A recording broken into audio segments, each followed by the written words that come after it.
Hello guys, welcome to my YouTube channel. ఈ రోజు మనం కాశీకి వచ్చి నిన్న మన వీడియోలో కాశీకి వస్తున్న టైంలో చెప్పాను కదా. ఈరోజు మనం కాశీకి వచ్చి దిగేసాం. ఇప్పుడు మన రూమ్స్ కోసం అవైలబిలిటీలో కోసం చూస్తున్నాం. రూమ్స్ ఎక్కడ ఉన్నాయని చూస్తున్నాం. ఇక్కడ మనకి తెలుగు వాళ్ళకి వచ్చి తారక రామ ఆంధ్ర ఆశ్రమం అని చెప్పి ఒకటి ఉంది కాశీలో. ప్లస్ ఇప్పుడు వచ్చి అక్కడికే వచ్చాం. దాని అప్డేట్ దగ్గరికి వచ్చాం. రూమ్స్ అయితే ఇప్పుడు వెళ్తే వాళ్ళు 7 గంటలకి రూమ్స్ అయితే ఓపెన్ చేస్తా అని చెప్పి అన్నారు. కాబట్టి మనం ఇక్కడ నుంచి మనం కొంచెం వీడియో తీసుకుంటే కొంచెం మీకు అప్డేట్స్ కోసం రూమ్స్ ఎక్కడ ఏంటి ఏ ప్లేస్ అది చూపిస్తాం కదా. ఇదిగోండి మన తెలుగు షాప్స్ ఇక్కడ చాలా తెలుగు షాప్స్ ఉంటాయి.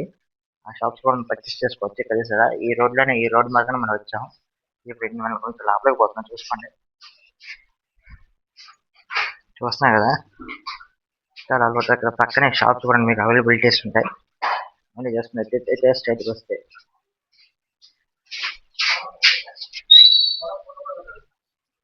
ఏం చేశారా భయంకర్ శ్రీరామ ఆంధ్ర ఆశ్రమం అని చెప్పి ఇచ్చారు. ఎలా పైన బోర్డు కదా శ్రీరామ ఆంధ్ర ఆశ్రమం ఇచ్చారు. అది చూసుకుంటే ఇదే ఇదే అదేమో ఇదేనో ఇదే శ్రీ రామాశ్రమం తారక రామ ఆంధ్ర ఆశ్రమం ఇదేనో అని మనం కొంచెం లోపల ఎట్లా తెలుసుకుంటూ పోతే పక్కన మీకు హోటల్ కూడా ఒకటి అవైలబిలిటీ ఉంటుంది. లోపల సైడ్ బయట సైడ్ హోటల్స్ అవైలబిలిటీ ఉంటుంది.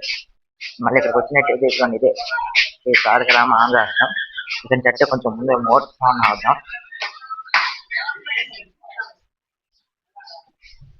చూసారు మా ఫ్రెండ్స్ మా ఫ్యామిలీ మెంబర్స్ అంతా ఇక్కడ వచ్చి కూర్చున్నారు. ఇక్కడి నుంచి కొంచెం డైరెక్ట్ ఇస్తే ఇదే రూమ్ అవైలబిలిటీస్ ఇక్కడ చూసారు కదా. 2 ఫ్లోర్లు ఉంటాయి. 2 ఫ్లోర్కి వస్తే రూమ్స్ అవైలబిలిటీస్ ఉన్నాయి. అది లగేజెస్ బ్యాగ్స్ అన్ని అవైలబిలిటీ ఉన్నాయి.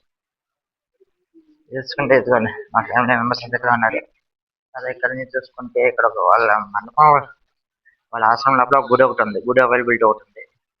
మార్నింగ్ లేవని దర్శనం ఇక్కడ చేసుకోవచ్చు. ఇక్కడ మార్నింగ్ లేవని ఇక్కడ దర్శనం ఇక్కడ చేసుకోవచ్చు. శివుడు దర్శనం ఇక్కడ మార్నింగ్ లేవని దొరుకుతుంది మీకు. అది ఇక్కడ నుంచి చూసుకుంటే రూమ్స్ ఇంకా 7ంటికి ఓపెన్ చేస్తారంట. అప్పుడు వెయిట్ చేయాల్సి వస్తుంది. వాళ్ళ రూమ్స్ అవైలబిలిటీ ఉన్నాయేమో మనకు తెలియదు. కాబట్టి వెయిట్ చేసి మన రూమ్స్ కోసం ట్రై చేయాలి. ఒకవేళ ఇక్కడ ఇక్కడ రూమ్స్ కానీ అవైలబిలిటీ లేకపోతే బయటికి పోయిన రూమ్స్ ఎదగాలి. కాబట్టి 7 hours దాకా వెయిట్ చేయాల్సి వస్తుంది టైము. అయితే ప్రతిసారి మేము వచ్చినప్పుడు కూడా 6:30కి అట్లా రూమ్స్ ఓపెన్ చేసి మాకు అలర్ట్స్ ఇచ్చేవాళ్ళు. ఇప్పుడు ఎవరు 7 దాకా వెయిట్ చేయమంటున్నారు. వాళ్ళు లేనంట బయటికి పోయినట్టు. వాళ్ళు వచ్చేదాకా వెయిట్ చేయాలి. ఇవన్నీ చూసాక మా వాళ్ళు ఇక్కడ కూర్చోన్నారు. సాయంత్రం కూర్చోన్నారు. ఇప్పుడు వాళ్ళు కూడా రూమ్స్ అవైలబిలిటీ కాబట్టి ఇక్కడ కూర్చోన్నారు.